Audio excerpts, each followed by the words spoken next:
Okay, so forming and solving equations. So this is linear equations, which we've looked at before. This is forming and solving them. It says I think of a number, I add 3, and then divide it by 2. My answer is 12.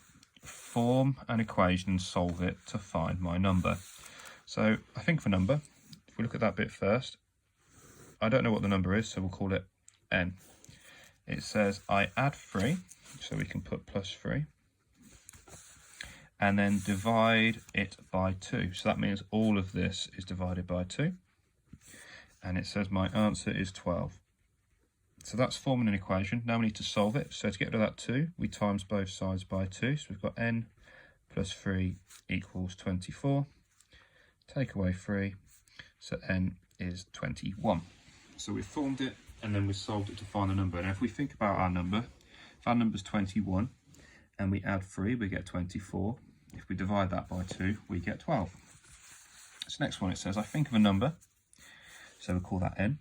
It's the first step. I take 4, so we can put take 4. Then I multiply it by 3. Now what that means is all of this is times by 3. My answer is 12.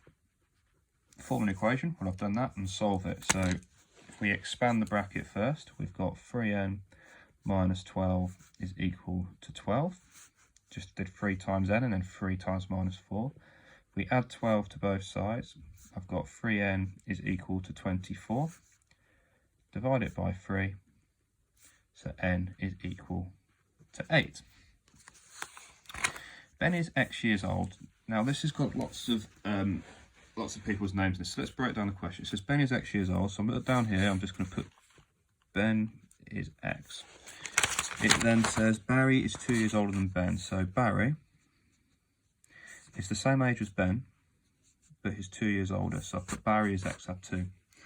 It says the total of their ages is 40. So if I add these two together, we get an answer of 40. Now we've got X add X is 2X.